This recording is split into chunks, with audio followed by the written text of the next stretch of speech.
Hello, and welcome to episode 3 of the series of vlogs celebrating the history of Waterlooville. I've been studying for months. Where have you been?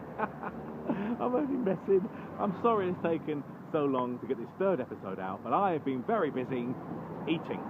So, where am I going to get shouted at by a random white band man today, you're thinking? Well, I'm in a sleepy, idyllic part of Waterlooville known as Broadlands Parade. Where? Well, you know, Broadlands Parade, named after the wonderful Broadlands house that we all know and love to this day. I'm joking. They knocked it down in the 1960s to make way for Wickes. And we know it's Wickes because it's got its name on it. See what I did there? It's like the advert slogan with them. Anyway, Broadlands house was built by a recently widowed daughter of the Hulbert family. The Hulbert family, obviously famous for building the big Hulbert Road through their estate on the other side of the village. And when she was widowed, she thought, well, I'm going to move away from home all the way to the other side of the village and build a wonderful country retreat, a glorious 1800s home that was situated just there. And it was sold and taken over and turned into a garden centre and then eventually knocked down to make way for the wonderful red brick building just there, full of DIY stuff. Right, now, come with me. I'm going to wander up Broadlands Parade. This is going to be as much of an adventure for me as it is for you, because I normally just wander around here, walk up to Domino's Pizza, pick up my pizza and walk home. Of course, I'm lying. I got a taxi. Oh, it's rather windy here, so apologies for the bad sound. Now, as we wander up here, the first port of call will be stopping at Waterlooville Beds, of course. I'm rather sleepy. I've had 5 burgers this morning. Okay, now down the side of Waterlooville Beds, you'll see a wonderful peaked roof and some arched windows down the side. And Steve Jones, the town historian based at the library, if you want to go and chat to him about anything, haven't spotted this, but if you look, it's rather unique. It's got a glorious little circular window at the top, and it's quite unusual. Could be a meeting house, a little chapel room, a social hall, who knows? If anybody does know, please comment down here after this clip and let us know what it used to be. As I've mentioned in previous episodes, a lot of retailers built out in front of the buildings that were set back from the road to set up their stores, much like Waterlooville Beds did, and this is a typical example. If you notice another little bit of history, the old phone number there, 01705 from the 90s. Maybe we could start a crowdfunding project to help them afford some new stickers with 02392 on. Lovely. Anyway, follow me and we'll go one building along and spot another wonderful bit of history, and that is Jackson's Electrical Supplies. Why is that a bit of history, James? Well, they've been trading here in this spot since 1928. The oldest retailer in the town, fixing people's Xboxes for nearly 90 years. Wonderful, eh? And if you think about it, in all seriousness, trading as an electrical retailer in the 20s is quite an achievement, because electricity wasn't actually that prevalent in the 1910s and 20s, so God knows how many fax machines people wanted fixing back then.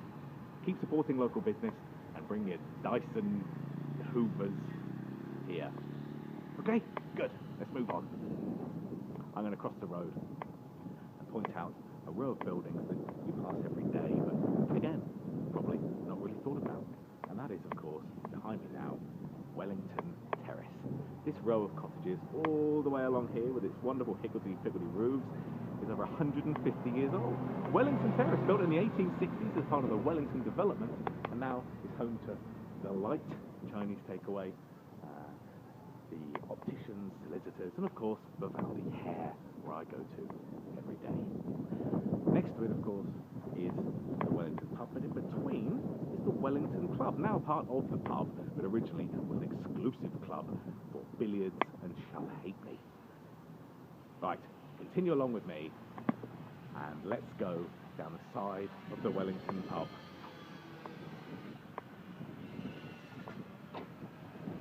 Apologies for that noise, that's someone having their nails done. Right. Down the side of the Wellington pub is a little cut through to Asda that used to be called Chapel Lane, because it used to have a lovely little chapel down the side of it, and also the Bell Alliance pub. Now, the Bell Alliance pub, obviously, was named after the Bell Alliance Inn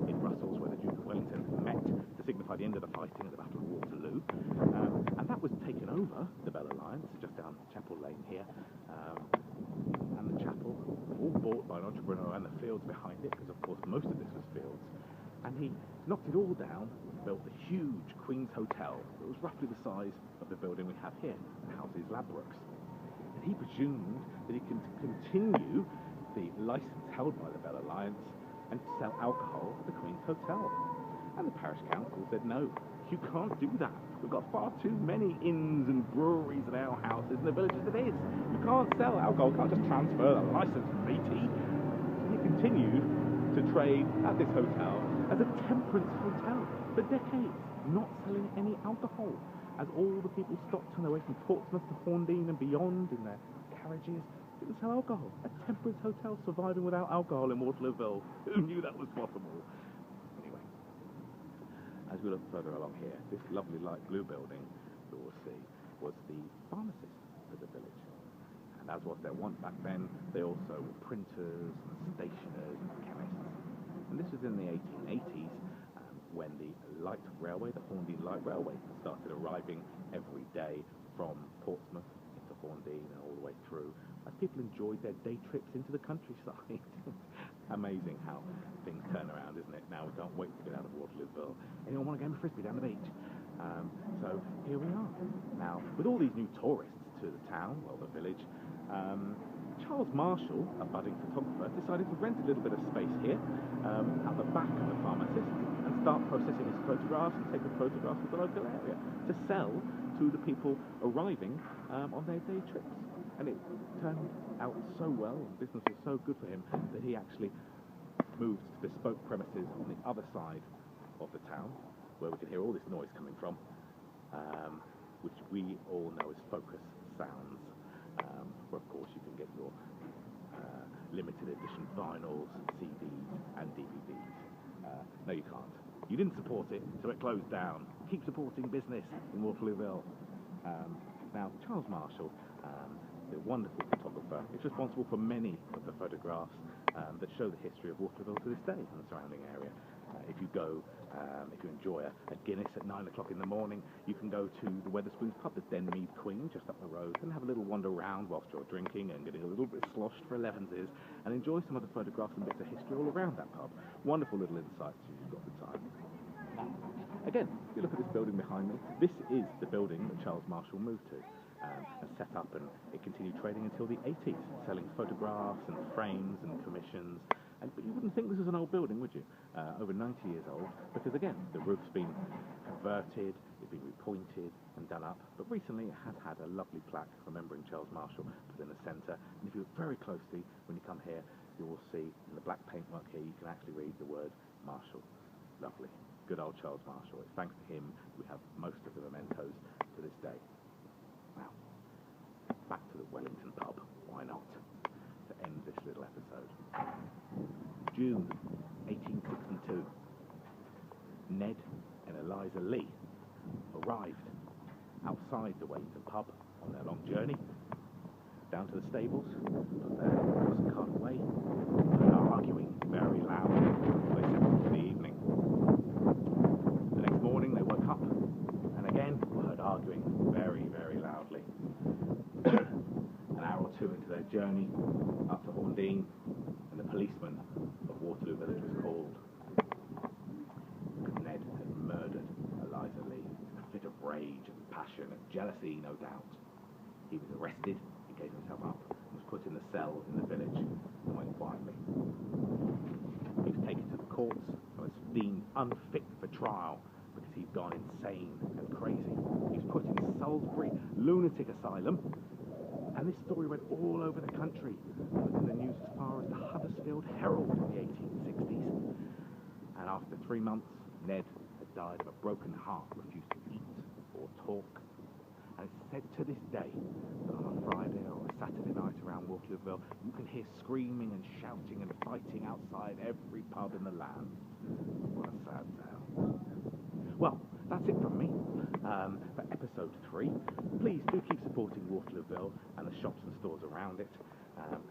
keep looking into the history, and if you're interested, I'll be updating my Twitter feed with little bits of humour and history around the town and beyond on Comedy James on Twitter.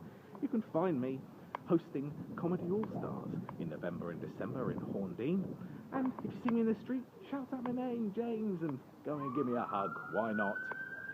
Now, that's my taxi. I'm going to have to go, but I'm just going to leave to say, happy 200th anniversary, Waterlooville. Boom!